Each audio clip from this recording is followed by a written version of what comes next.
Cestovať férovo, vybrať si lokálne, prežívať hodnotne.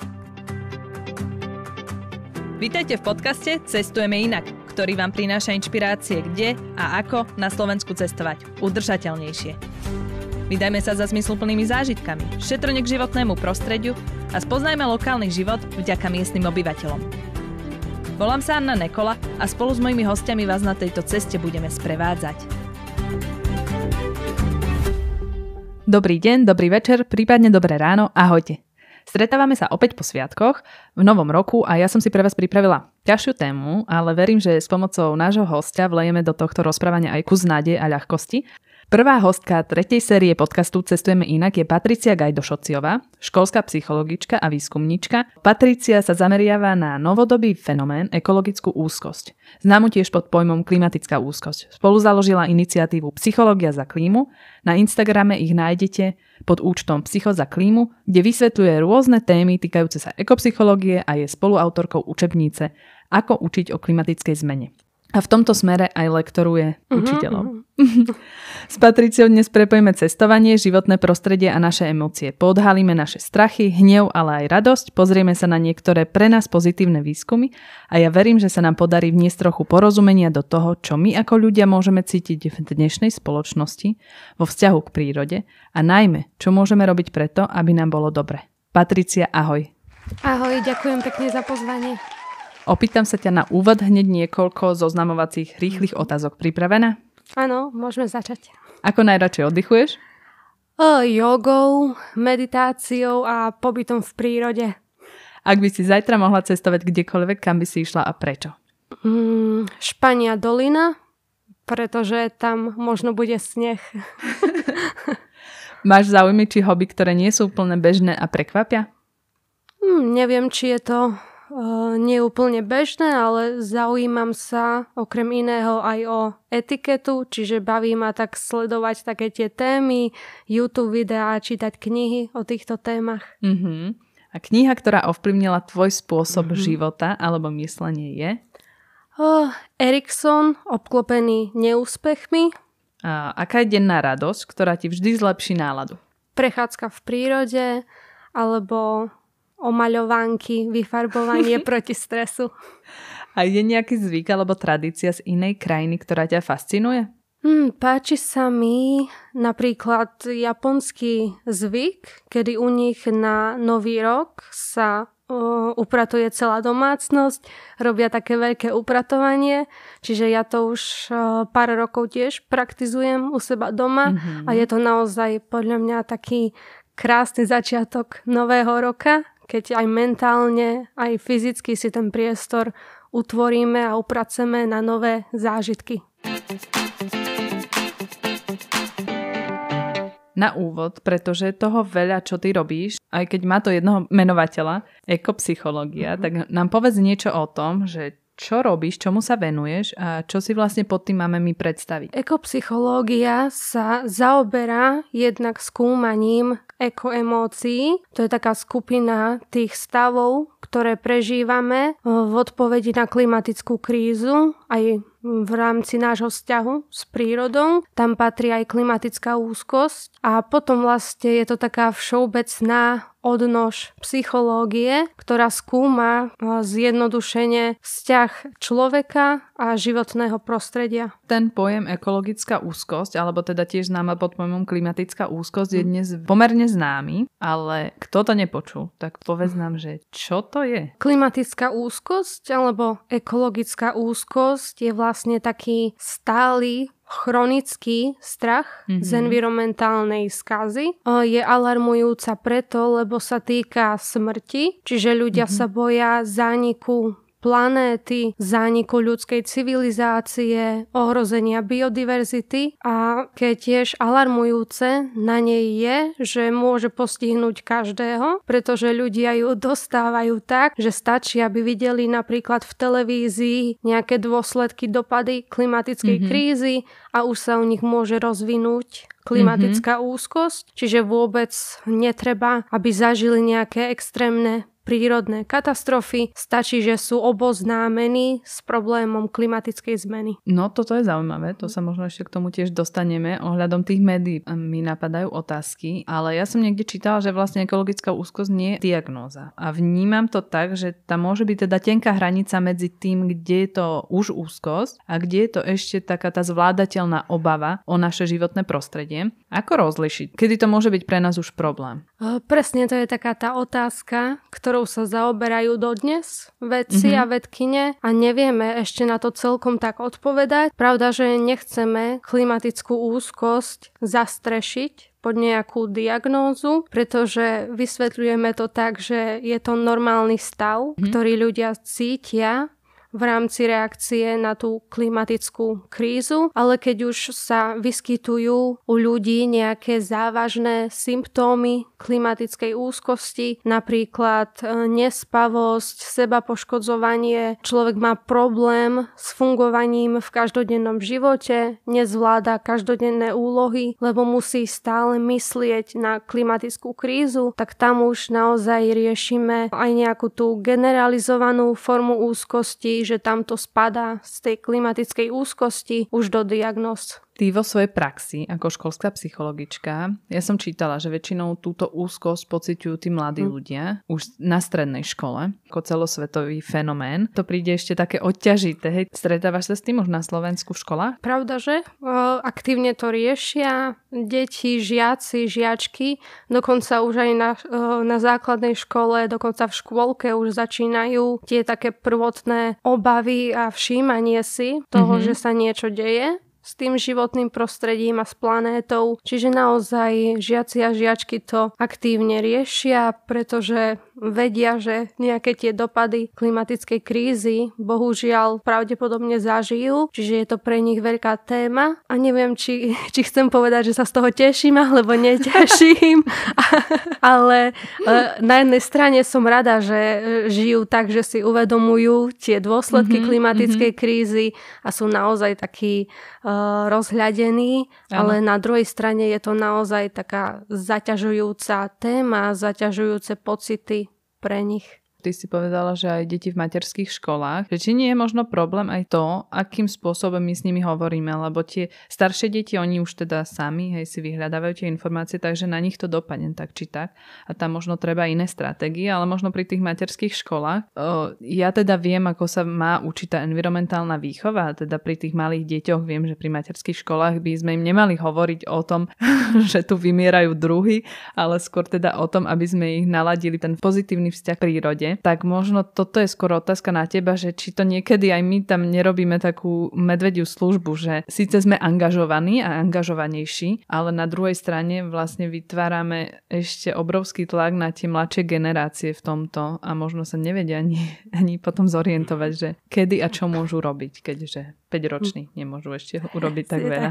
Myslím, že si to výborne zhrnula. Naozaj to tak je, že tí takí uvedomelí rodičia tlačia na tie deti, zbytočne ich strašia a oni potom nevedia to spracovať, lebo nevedia, čo robiť pre tú planétu. A naozaj je škodlivé hovoriť deťom, že tak keď teraz spláchnú po sebe záchod, tak plýtvajú vodou, alebo hej. Ano. Ale to už je taký konkrétny príklad. Čiže deti nemáme strašiť, skôr tak pozitívne ich naladiť. Hlavnou úlohou rodičov je priviesť ich k tomu ekologickému správaniu už v začiatkoch, čiže byť príkladom a pravda, že vypestovať v nich lásku k prírode. To je podľa mňa základ a úloha rodičov a priviesť svoje dieťa k prírode, aby ju milovalo a ochraňovalo.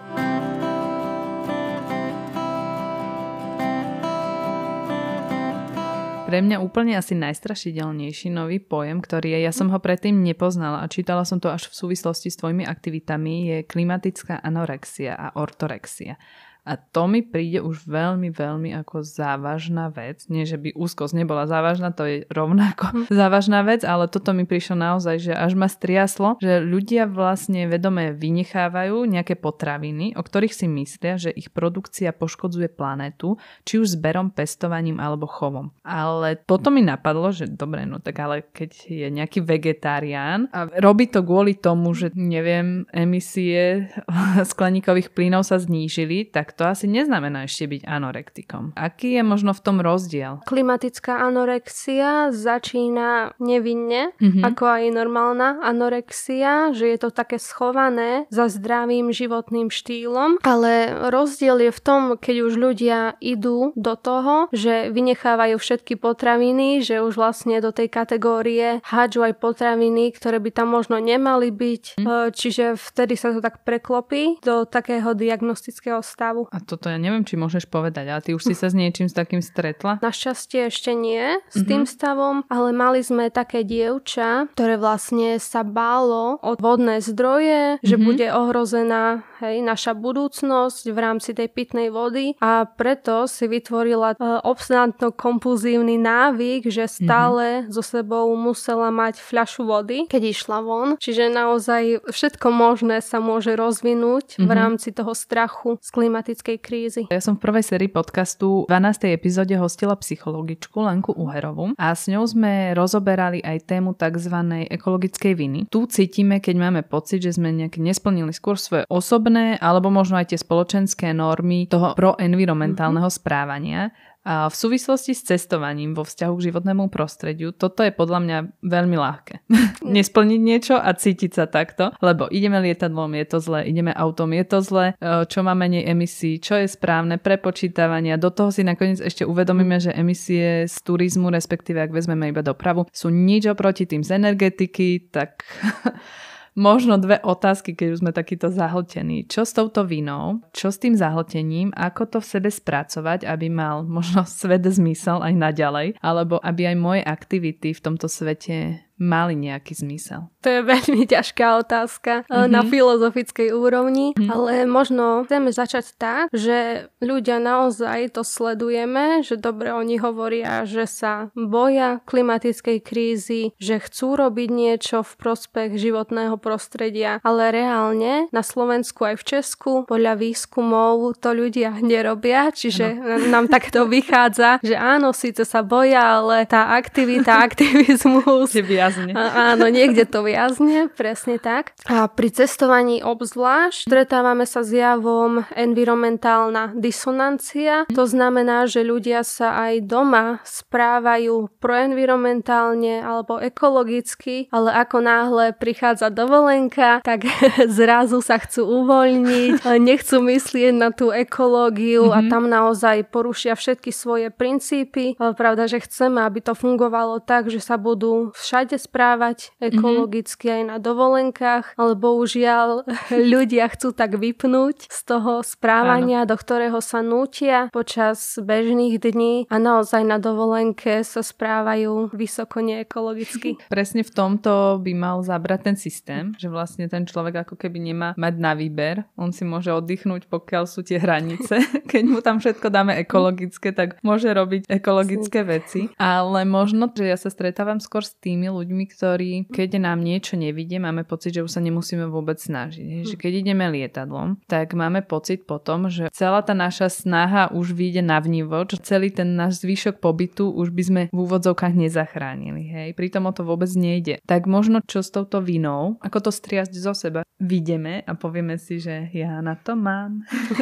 Vina je celkovo taká škodlivá emócia, pretože nemotivuje k tomu správaniu.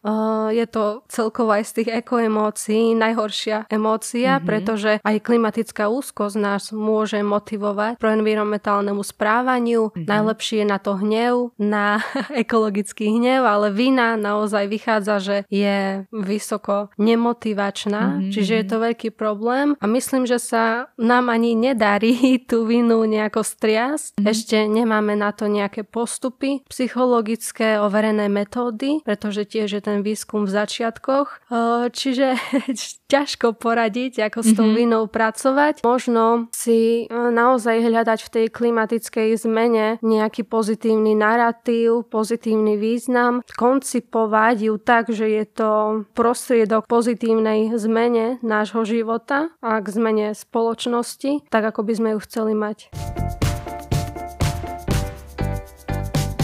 Teraz úplne z opačného uhla pohľadu. Často v spoločnosti zaznieva tzv. Shaming alebo ekologická hanba, jednak ako znevažovanie a zosmiešňovanie ekologického aktivizmu, ale toto ma viac zaujíma ten druhý prípad, znevažovanie nečinnosti alebo zosmiešňovanie ľudí, ktorí tieto otázky vo svojich životoch neotvárajú. Ja som si napríklad pri tvorbe podcastu na začiatku tiež zvedomila, že nechcem týmto podcastom vyvolávať pocity menejcennosti a hanby, ale ukázať ľuďom, že môžu v cestovaní meniť svoje správanie a nemusí to byť vôbec dramatické. A už dávno my vieme, že hanba ani vyvolávanie iných negatívnych pocitov v ľuďoch nevedie v skutočnosti k tej vnútornej zmene, ktorá by bola práve žiadaná u toho človeka, ale mňa zaujíma, že prečo? Prečo nemôžeme iba niekomu povedať, že takto to je fakt otras, urob to takto a hotovo.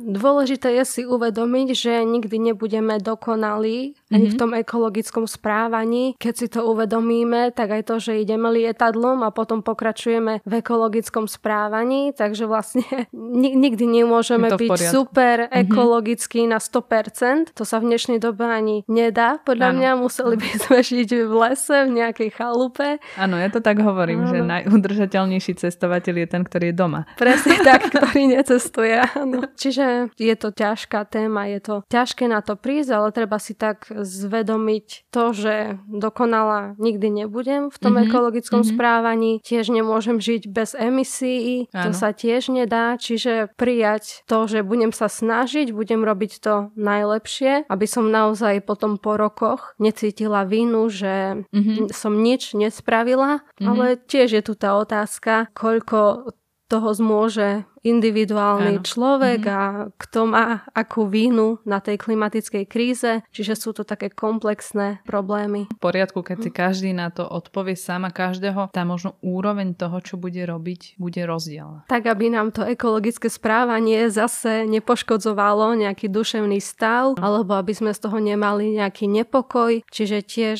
nechcem povedať, že to za to nestojí, ale naozaj do tej miery to robiť, dokiaľ ja sa s tým cítim v poriadku. A naozaj stále môžeme byť trošku lepší, trošku viac sa z tej komfortnej zóny potlačiť, ale zase tak, aby sme si nespôsobili nejaké úzkostné poruchy, depresiu. Áno, neísť teda z 0 na 100, presne ale tak, po troške. Dnes sa v súvislosti so zmenou klímy mení aj počasie a zároveň začíname pociťovať na vlastnej koži, o čo ide, v súvislosti s cestovaním v lete. Často vidíme v správach, kde všade horí, kde sa dovolenkujúci museli presunúť a pomaly si už aj podľa toho vyberáme miesto, kam ísť. A niektorí ľudia, nielen domáci, ale aj turisti, sa počase na tieto miesta vracajú a sledujú, že ako sa toto miesto zmenilo. Volá sa to aj ekologická nostalgia. Čo toto je za fenomén? Tak presne tak. To je ďalšia z tých takých ekoemócií, presne to funguje tak, ako si hovorila, čiže ľudia naozaj potom smútia za tým, čo bolo.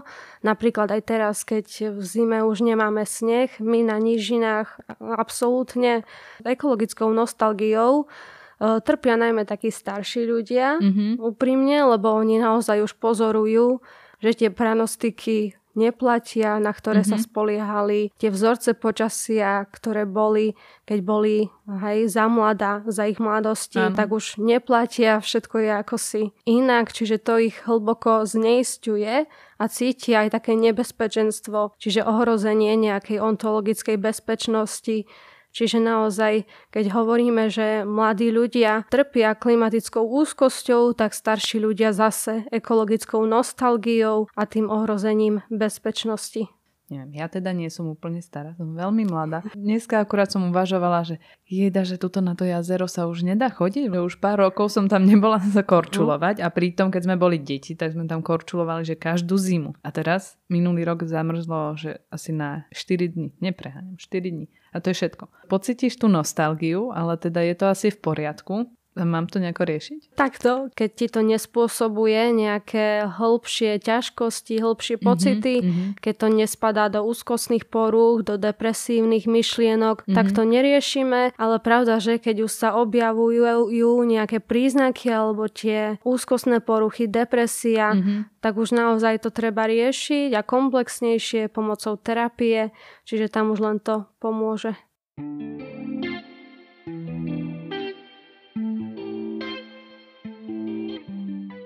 Tak vráťme sa ešte k letu na chvíľku, pretože na Slovensku je možné na vlastnej koži pozorovať zmenu klímy práve v tomto období veľmi dobre. Obdobie extrémnych horúčav zažívame už každý rok. Čítame o tom, ako kolabuje systém, fyzické zdravie a čo je zaujímavé, vo veľkej miere aj psychika.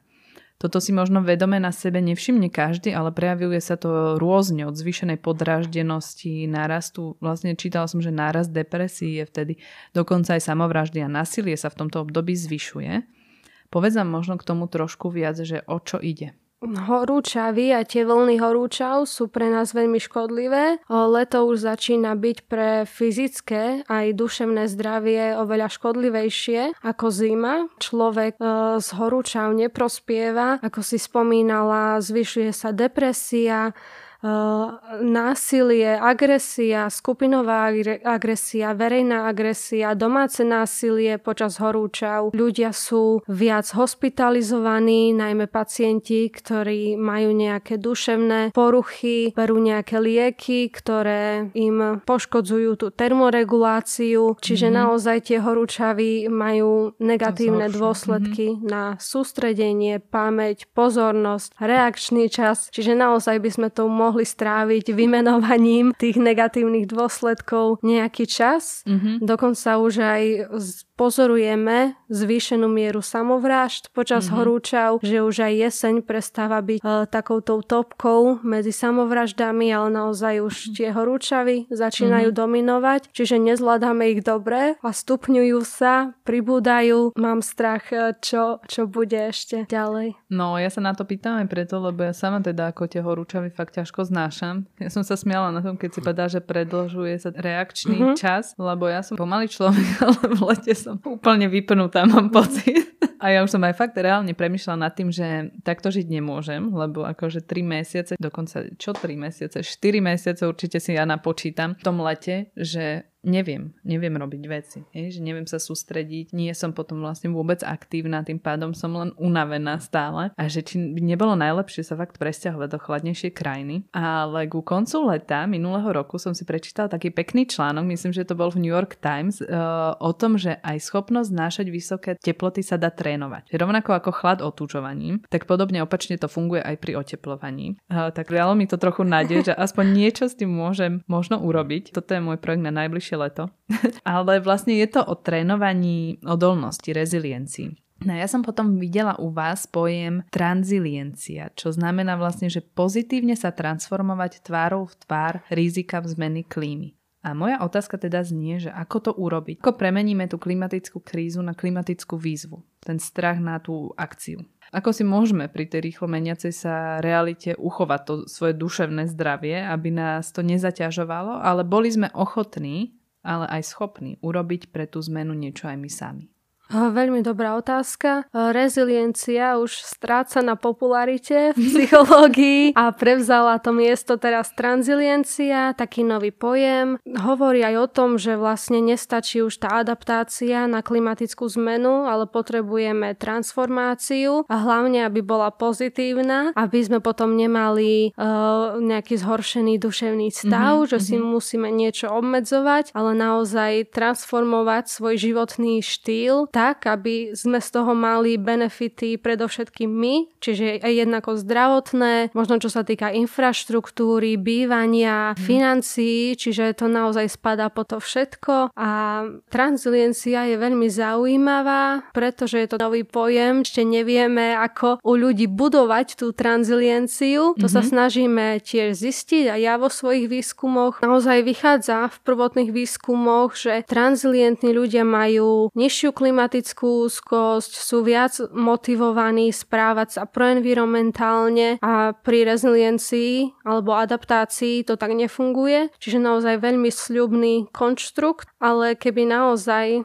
sme pripravili nejaké adaptácie alebo transformácie v rámci tranziliencie, že by sme naozaj ľudí mohli naučiť byť tranzilientní, tak by to malo veľké výhody. Takže ak tomu dobre rozumiem, tak to nie je len o tom pripraviť sa na tie horšie časy, ale ešte byť aj aktívny? Presne tak.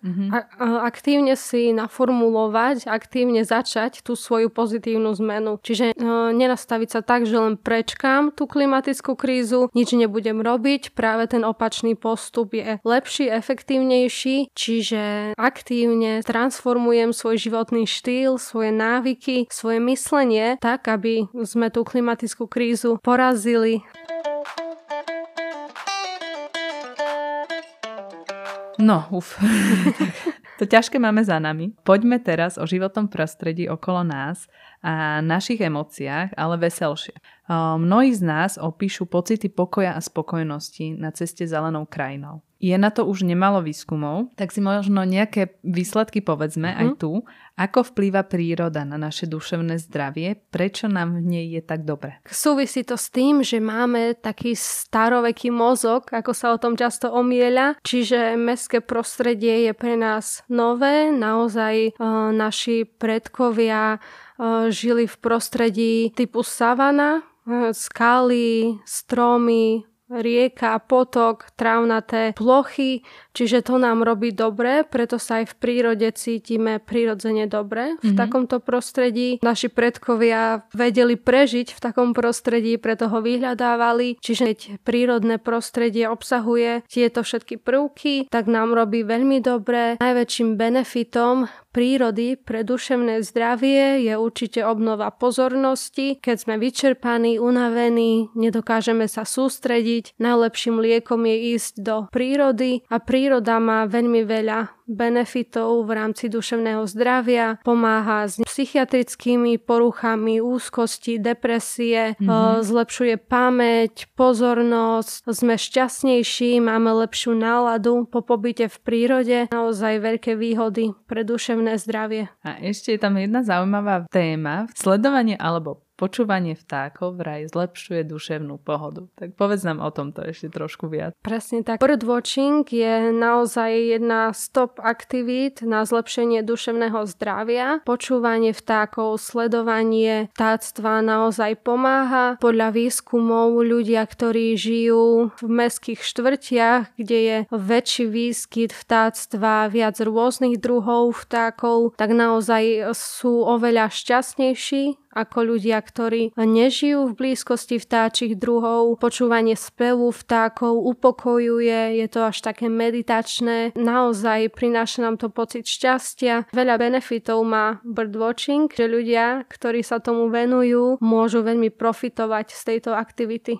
Ty si ešte spomínala tú starú časť mozgu, ktorá reaguje v tej prírode. Je to aj kvôli tej zelenej farbe. A podobne vraj funguje aj modrá. Meditatívny stav mysle nám dokáže navodiť pohľad na oceán či more a dokonca aj prítomnosť vodných prvkov v mestách, to ma prekvapilo príjemne, vyvoláva pozitívne emócie a je nám pri nich lepšie. Čo o tomto vieme? Je to naozaj veda, ktorá je podložená výskumami. Takú tú príťažlivosť k vodným plochám máme vo svojej DNA.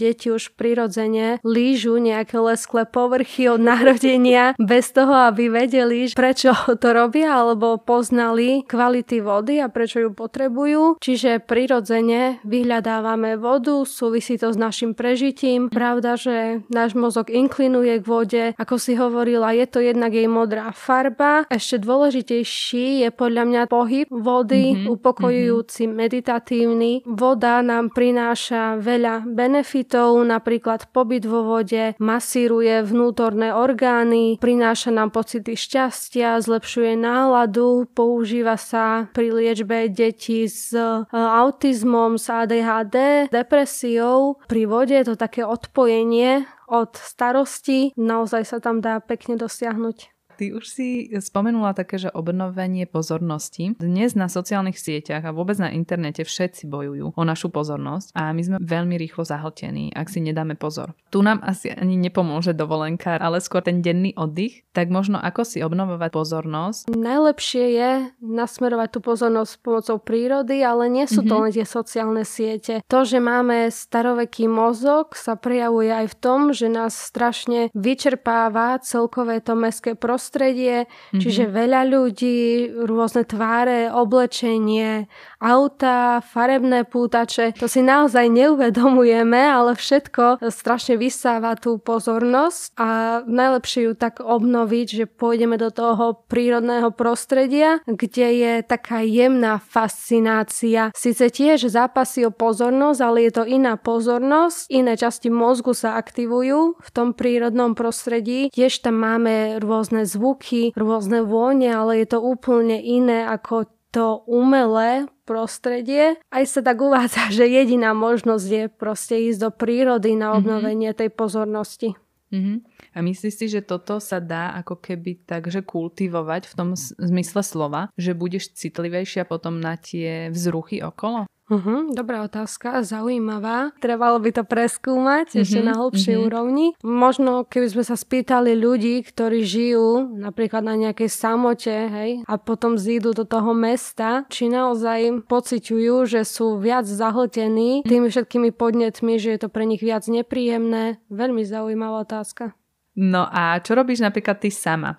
Ako si premieňaš ty ten narratív klimatickej krízy na klimatickú výzvu? Venujem sa tomu vlastne väčšinu svojho dňa, pretože pravda, že treba si študovať tie výskumy a všelijaké zdroje, čiže to nestačí iba napísať jeden výskum, ale popri tom treba stále sa zahlcovať tými informáciami. Ale myslím, že takú nádej mi naozaj dodávajú ľudia, ktorí sú naozaj zapálení, zanietení v rámci práce so životným prostredím. Naozaj robia to neustále na to myslia a majú energiu s tým pracovať a robiť to. Veľmi ma to fascinuje a obdivujem ich. Ukázali veľké veci, robia našu spoločnosť lepšou, aj svet lepším.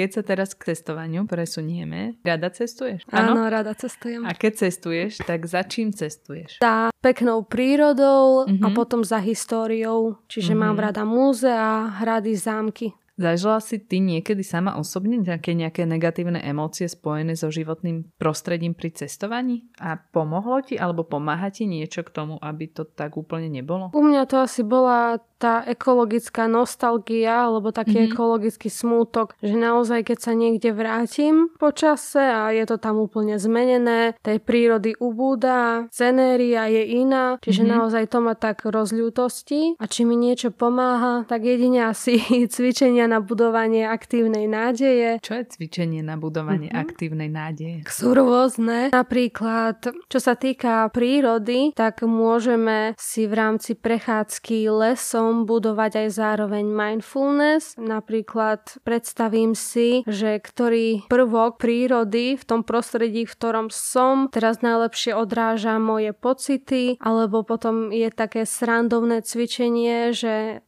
ľudia stávajú také smutočné mohyly, že v lesnom prostredí si nájdu nejaké popadané šíšky alebo lístie, kamienky a navršia takú mohylu a každý ten predmet predstavuje to, za čím smútia a čo sa zo sveta stráca, aj z prírody sa stráca, ale napríklad dá sa vyskúšať aj niečo vnútri, napísať si taký list, čo by nám Zem chcela povedať. Naozaj sú to veľmi zaujímavé cvičenia a metodika. No a Patricia, ty si odkiaľ? Tak ja som z Michaloviec. Kam tam chodíš a čo máš u vás rád? Tak Zemplínska Šírava je u nás klasika, aj keď bohužiaľ to už tak rokmi tam celkom upadá, neinvestuje sa do toho, ale pravda, že my Michalovčania a Michalovčanky, keďže to máme pešej vzdialenosti, tú Šíravu, tak pre nás je to lokalita číslo 1 počas leta, ale pravda, že na východnom Slovensku je krásna príroda, morské oko, Vyhorolácké vrchy, Senianské rybníky. To sú také moje top destinácie. A keďže sme v podstate ešte stále na začiatku zimnej športovej sezóny, tak si dajme ešte jeden okruh pozitívnych výskumov, lebo mne sa toto strašne páčilo. Sneh a jeho vplyv na nás. keď pôjdeme na lyžovačku, bežky alebo len tak do prírody sa poprechádzať zasneženou krajinou, čo sneh s nami robí? Je veľká škoda, že sneh mizne v dôsledku klimatickej krízy, pretože naozaj má veľa benefitov. Máme pocit šťastia, pocit zlepšenej nálady po pobyte na snehu, zlepšený spánok, lepšia energia, sústredenie, pozornosť, pamäť. Potom sa aktivuje taký model šťastného dieťaťa, čiže si spomíname na tie naše detské spomienky so snehom a radostné chvíle. Potom zlepšuje pobyt v zimnej prírode sebavedomie. Najnovšie sa už dokonca aj používa na liečbu poruch príjmu potravy. Veľmi dobre zaberá na tú sebaúctu. Sneh je veľmi prínosný. To je pekné. Tak na záver by som ti položila ešte jednu otázku, ktorú dostane každý náš host odborník. Kam na Slovensko sa ty odporúčaš poslucháčom ísť pozrieť a prečo? Slovenský raj pomeniem a z miest moje obľúbené sú Piešťany alebo Nitra. Máme naozaj krásnu prírodu, krásny kraj, treba to využiť. Patricia Gajdošociová, ďakujem ti, že si prijala pozvanie do podcastu Cestujeme inak. Prajem ti, aby sa osveta, ktorú v rámci Psychológie za klímu a knihe Ako učiť o klimatickej kríze šírila naprieč celým Slovenskom a tebe osobne, aby ťa naplňalo, čomu sa venuješ. Ďakujem veľmi pekne. A ak sa vám, milí poslucháči, podcast Cestujeme inak páči, dajte mu like, zdieľajte, označte si ho ako sledujúceho, aby si k vám cez algoritmy opäť našiel cestu. Sledujte ma na Instagrame a majte krásny deň. Teším sa na vás na budúce.